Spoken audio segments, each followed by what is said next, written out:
باب قیام النبی صلی اللہ علیہ وسلم باللیل فی رمضان وغیرہ، نبی صلی اللہ علیہ وسلم کا قیام رمضان کی رات اور اس کے علاوہ. اب یہاں پر رمضان اور رمضان کے علاوہ کی نماز دونوں کا ذکر آ رہا ہے. حدثنا عبداللہ ابن یوسف قال اخبرنا مالک عن سعید ابن ابی سعید المقبوری عن ابی سلمۃ ابن عبد الرحمن انہ اخبرہ انہ سأل عائشہ رضی اللہ عنہا، کہ ابو سلمہ بن عبد الرحمن نے سوال کیا کس سے؟ حضرت عائشہ سے. کیا سوال کیا؟ کیف کانت صلاۃ رسول اللہ صلی اللہ علیہ وسلم فی رمضان، کہ نبی صلی اللہ علیہ وسلم کی نماز رمضان میں کیسی ہوتی تھی، یعنی رات کی نماز مراد ہے، ظاہر دن کو تو رمضان ہو یا غیر رمضان ایک ہی جیسی ہوتی.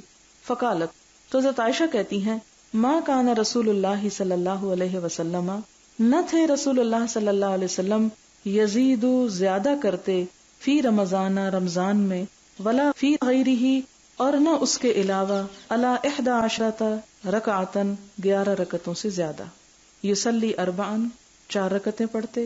فلا تسأل عن حسنہن و طولہن، نہ پوچھو ان کے حسن کے بارے میں اور ان کی طوالت کے بارے میں. ثم یصلی 4 پھر 4 پڑھتے. اس کا یہ نہیں مطلب کہ ایک ہی اسٹریچ میں 4 پڑھتے تھے، کیونکہ آپ نے کیا فرمایا ہے 2 کر کے، لیکن کیا ہے کہ 4 کے بعد تھوڑا سا آپ وقفہ کرتے پھر 4 پڑھتے. فلا تسأل عن حسنہن و طولہن، تو نہ پوچھو ان کے حسن اور ان کے طول کے بارے میں. ثم یصلی 3 پھر آپ 3 پڑھتے، یعنی وتر کی طرف اشارہ ہے. قالت عائشہ، حضرت عائشہ کہتی ہیں، فقلت یا رسول اللہ، میں نے پوچھا اے اللہ کے رسول صلی اللہ علیہ وسلم، اتنام قبل ان توتر، کیا آپ سو جاتے ہیں وتر سے پہلے؟ فقال یا عائشہ، تو آپ نے فرمایا اے عائشہ، ان عینی تنامانی، میری دونوں آنکھیں سوتی ہیں، ولا ینام قلبی، اور میرا دل نہیں سوتا، جو پیچھے بھی آپ کو ذکر کر چکی ہوں. اب پیچھے آپ نے پڑھا کہ آپ نے 7، 9 اور 11 اور 13 کا بھی ذکر آتا ہے، لیکن یہاں حضرت عائشہ کہتی ہیں کہ رمضان ہو یا رمضان نہ ہو، آپ 11 سے زیادہ نہیں پڑھتے تھے. تو وہاں آپ نے یہ بھی پیچھے پڑھا کہ جو 13 تھی وہاں 2 سنتیں فجر کی بھی شامل تھیں. اس میں آپ دیکھیں کہ جو لوگ کہتے ہیں کہ 8 تراویح ہے وہ اس کو بنیاد بنا لیتے ہیں، اور کچھ لوگوں کے خیال میں 20 ہیں، اور وہ کہتے ہیں کہ یہ حضرت عمر رضی اللہ تعالیٰ عنہ نے ایسا کیا تھا. اور پھر اسی طرح امام احمد کے نزدیک 36 ہیں، وہ ہم کبھی نہیں پڑھتے، ہم درمیان میں رہتے ہیں. اصل بات یہ ہے کہ یہ نوافل ہیں، ان باتوں میں اتنا جھگڑا اور فساد اور اس قسم کے کام کرنا جو یہ ناپسندیدہ ہے. آپ دیکھیں کہ 7 کی بھی آتی بات، 9 کی بھی آتی ہے، یہاں 11 کی بھی آ رہی ہے.